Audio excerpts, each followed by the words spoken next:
Assalamualaikum warahmatullahi wabarakatuh. Selamat berjumpa kembali dengan saya Fajar Hidayatullah. Dalam kesempatan kali ini saya akan menjelaskan materi terkait instrumen pengumpulan data dalam penelitian. Nah, materi instrumen pengumpulan data ini merupakan bagian materi dari mata kuliah metodologi penelitian pada program studi pendidikan olahraga. Nah, dari instrumen pengumpulan data yang akan saya jelaskan ini, hal yang pertama yang akan saya jelaskan adalah tentang definisinya dari beberapa pendapat para ahli. Yang pertama ada Supardiatna menjelaskan bahwa instrumen penelitian merupakan sebuah tes yang memiliki karakteristik mengukur informan dengan sejumlah pertanyaan ataupun pernyataan dalam kegiatan penelitian yang bisa dilakukan dengan membuat garis besar antara topik penelitian dengan contoh tujuan penelitian yang akan dilakukan. Sedangkan Sugiono menjelaskan atau mendefinisikan instrumen penelitian sebagai alat bantu yang dipergunakan oleh peneliti dalam melakukan pengukuran pada fenomena sosial yang sedang diteliti tentunya, serta alam yang sesuai dengan variabel penelitian yang sedang dilaksanakan. Nah, selanjutnya Noto Atmojo mendefinisikan instrumen penelitian sebagai alat-alat yang akan digunakan untuk mengumpulkan data. Instrumen penelitian ini dapat berupa kuesioner, formulir observasi, formulir-formulir lain yang berkaitan dengan pencatatan data dan berbagai hal lainnya yang terkait dengan penelitian. Nah, itu dari Noto Atmojo. Lalu berikutnya dari pendapatnya Sanjaya mendefinisikan instrumen penelitian sebagai alat yang dapat digunakan untuk mengumpulkan data dan informasi dari penelitian. Pada dasarnya, meneliti ialah melakukan pengukuran sehingga harus menggunakan alat ukur yang valid dan baik. Nanti valid dan baik ini dipahami sebagai valid dan reliable juga di penjelasan berikutnya yang akan saya sampaikan. Sedangkan Suharsi Marikunto menyampaikan definisi dari instrumen penelitian adalah alat bantu yang dipilih dan digunakan oleh peneliti dalam melakukan kegiatannya untuk mengumpulkan data agar kegiatan tersebut menjadi sistematis dan lebih mudah dalam mengumpulkan datanya. Jadi itu beberapa definisi penelitian dari sebanyak 6 pendapat ahli yang sudah saya kemukakan. Nah, selanjutnya kita bahas tentang jenis instrumen penelitian. Yang pertama ada kuesioner atau angket. Nah, kuesioner atau angket ini nanti akan dibagi jadi beberapa jenis lagi ya. Yang pertama ada angket terbuka. Nah, angket terbuka itu adalah angket yang sistem menjawabnya tidak menggunakan pilihan ganda. Jadi responden yang sedang diteliti dapat menjawab secara bebas dan makanya disebut terbuka. Kalau pilihan ganda kan hanya menjawab iya atau tidak atau beberapa pilihan lainnya yang lebih dari 2. Nah, kuesioner atau angket terbuka ini menyebabkan responden atau narasumber bisa leluasa mengisi pertanyaan dalam angket yang disediakan dengan jawaban dan pendapat mereka sendiri, tentunya tanpa dibatasi oleh alternatif jawaban dari angket tersebut yang disediakan. Nah, dari itu disebut angket terbuka. Lalu jenis yang kedua adalah berupa kuesioner atau angket tertutup. Nah, angket tertutup atau kuesioner tertutup ini adalah angket yang dalamnya terdapat alternatif jawaban yang telah ditentukan. Jadi responden atau narasumber tidak bisa menjawab pertanyaan atau pernyataan tersebut dengan inisiatifnya sendiri atau berdasarkan pendapatnya sendiri. Jadi sudah ada jawaban yang harus dipilih oleh responden atau narasumber tersebut. Jawaban tersebut bisa berupa jawaban ya atau tidak, yes or no, atau pilihan ganda yang lebih dari 2 pilihan jawaban. Sehingga narasumber seperti tadi yang saya sampaikan, tidak bisa atau tidak memiliki kesempatan untuk mengisi dengan jawabannya sendiri. Nah, itu terkait angket tertutup. Lalu berikutnya adalah jenisnya angket kombinasi dari terbuka dan tertutup. Angket atau kuesioner kombinasi ini merupakan gabungan dari kedua angket terbuka ataupun tertutup. Maksudnya dalam kuesioner atau angket ini terdapat pertanyaan-pertanyaan yang sudah disiapkan alternatif jawabannya. Namun ditambah pula pada setiap pertanyaan atau pernyataan tersebut ada pilihan alternatif bagi responden atau narasumber untuk membuat jawabannya sendiri, sehingga dia bisa menyampaikan pendapatnya apabila di dalam pilihan jawaban yang disediakan oleh pembuat angket tersebut tidak terdapat jawaban seperti yang responden inginkan atau jawaban yang sesuai untuk menggambarkan fenomena yang akan diukur tersebut. Jadi ada pada setiap pertanyaan kuesioner atau angket gabungan tersebut ada pilihan gandanya, juga ada kolom yang dikosongkan untuk mengisi pendapat dari responden atau narasumber itu sendiri. Nah, jenis angket berikutnya adalah angket langsung. Nah, angket langsung ini adalah angket yang berisi daftar pertanyaan yang berhubungan dengan responden. Jadi responden menjawab tentang dirinya sendiri, misal jumlah anak, jumlah penghasilan, dan lain sebagainya, yang merupakan jenis data nominal atau mewakili sifat dari sesuatu. Selanjutnya adalah angket tidak langsung. Nah, angket tidak langsung ini adalah angket yang berisi dari daftar pertanyaan tentang orang lain yang diisi oleh responden. Tentunya responden yang mengetahui tentang orang tersebut. Jadi makanya disebut angket tidak langsung, karena data yang dikumpulkan oleh peneliti diperoleh dari sumber yang sekunder, tidak secara langsung, di mana responden menjawab pertanyaannya tersebut dari angket tersebut tentang orang lain yang sedang dikumpulkan datanya. Nah, jenis instrumen berikutnya ada instrumen wawancara. Pada instrumen wawancara ini merupakan suatu instrumen penelitian yang kerap dipakai pada penelitian kualitatif. Dalam wawancara, penelitian mengumpulkan informasi dari responden melalui interaksi verbal secara langsung, makanya disebut wawancara, langsung tatap muka. Bisa lewat daring tatap mukanya atau secara bertemu langsung. Jadi sebelumnya peneliti menyiapkan daftar pertanyaan yang terstruktur yang berkaitan dengan data yang ingin dikumpulkan dalam penelitian yang dilaksanakannya. Kemudian peneliti bertemu dengan narasumber dan mengajukan pertanyaan-pertanyaan yang sudah disiapkan sebelumnya secara terstruktur tadi.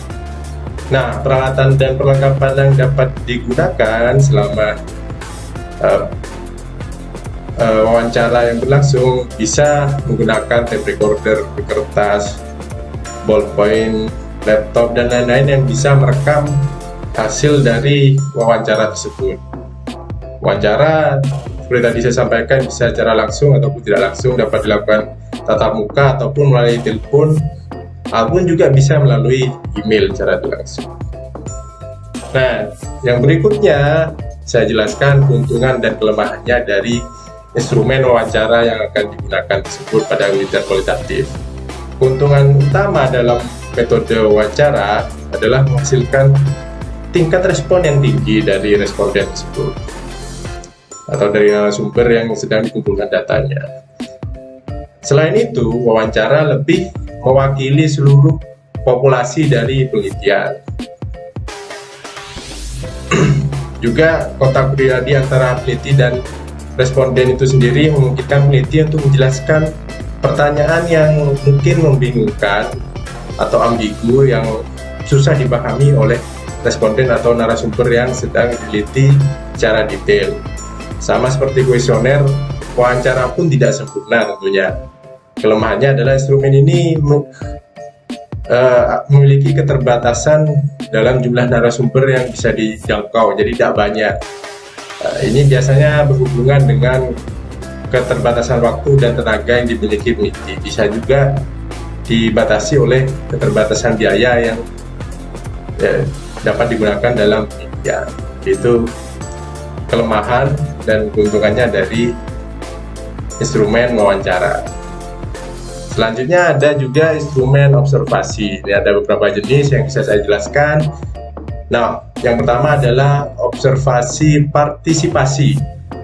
Observasi partisipasi ini adalah metode pengumpulan data yang digunakan untuk menghimpun data penelitian melalui pengamatan dan penginderaan secara langsung, di mana peneliti terlibat dalam keseharian responden yang sedang ditelitinya. Namun ini nampaknya akan memakan waktu yang cukup lama, yaitu kelemahannya. Lalu juga ada observasi tidak terstruktur.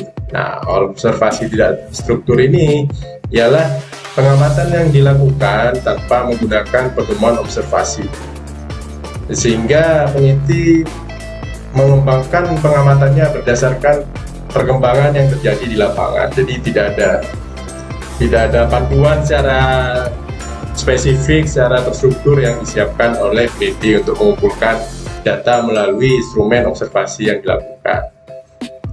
Lalu juga ada observasi kelompok, di mana observasi kelompok ini mengandalkan pengamatan yang dilakukan oleh sekelompok tim peneliti, jadi tidak hanya sendirian penelitinya, terhadap sebuah isu yang diangkat menjadi objek penelitian tersebut. Nah, keuntungannya observasi kelompok ini dapat mengumpulkan data secara kualitatif yang lebih banyak secara bersamaan karena dilakukan oleh sekelompok peneliti. Selanjutnya adalah instrumen dokumentasi. Jenis yang pertama pada instrumen dokumentasi adalah peneliti hanya cukup menuliskan tanda centang dalam kolom gejala yang sudah disediakan.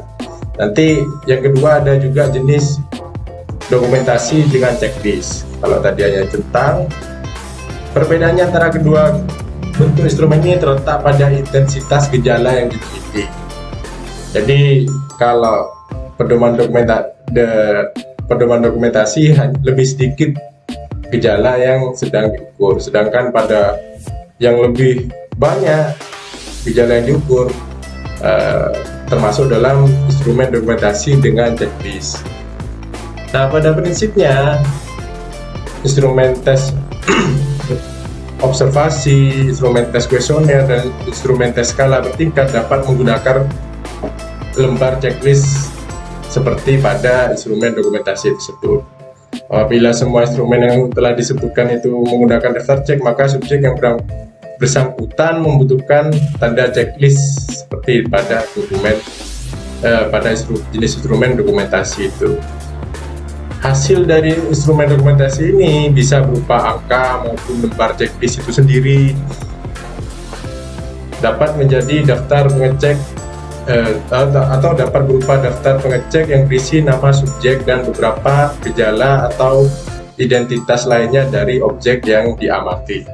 Apabila instrumen ini digunakan, peneliti hanya tinggal menilai dan memberikan tanda checklist pada respon objek yang sedang diamati.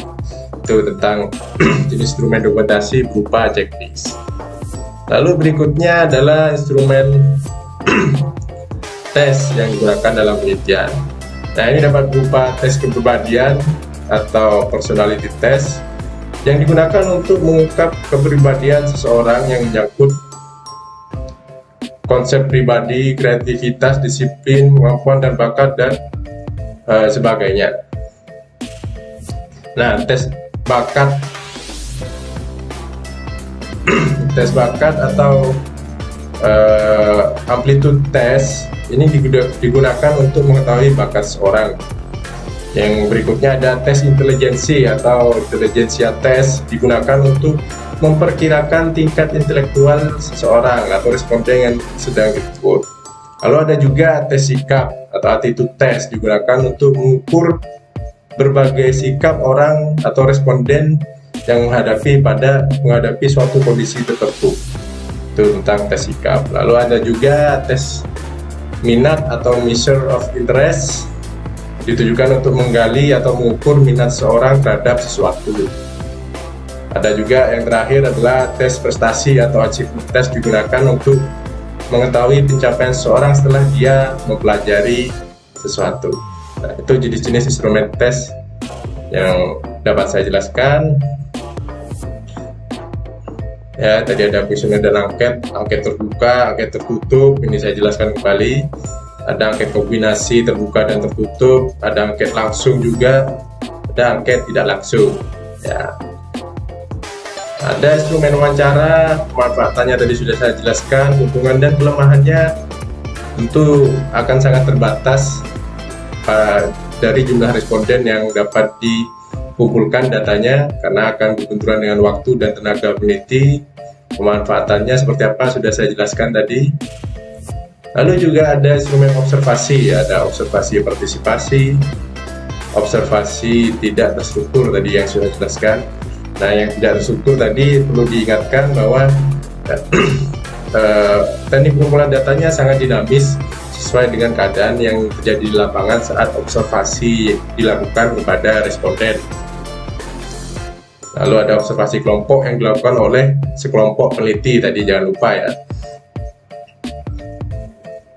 Nah, ini yang terakhir ada belum yang terakhir instrumen tes ya, dokumentasi. Ada instrumen dokumentasi berupa kategori, ada instrumen dokumentasi berupa checklist tadi saya jelaskan. Kalau checklist itu bisa digabungkan dengan instrumen tes lainnya sehingga lebih detail dalam pengumpulan datanya. Nah, ini tadi yang terakhir ada tes kepribadian, bakat atau aptitude test, ada tes intelijensia, ada tes sikap dan attitude test, sama tes minat atau measure of interest. Nah, yang terakhir ada tes prestasi atau achievement test. Oke, itu jenis-jenis instrumen tes yang sudah saya jelaskan. Saya ulangi lagi sedikit baru saja. Nah, berikutnya kita akan masuk pada penjelasan terkait langkah-langkah atau langkah menyusun instrumen penelitian. Yang pertama, untuk menyusun instrumen penelitian kita tentunya harus memahami variabel penelitian yang sedang dilaksanakan. Nah, memahami variabel penelitian ini menjadi kunci utama dalam menyusun sebuah instrumen tes agar konsep instrumen tes yang disusun sesuai dengan apa yang akan diukur dalam penelitian tersebut. Pemahaman variabel ini nantinya akan mempengaruhi indikator apa saja yang dikumpulkan dalam instrumen tes yang sedang disusun tersebut. Perlu diperhatikan juga bahwa kesalahan konsep dalam menyusun instrumen tes yang terkait pemahaman kepada variabel penelitian ini dapat mengakibatkan menurunnya validitas instrumen tes tersebut.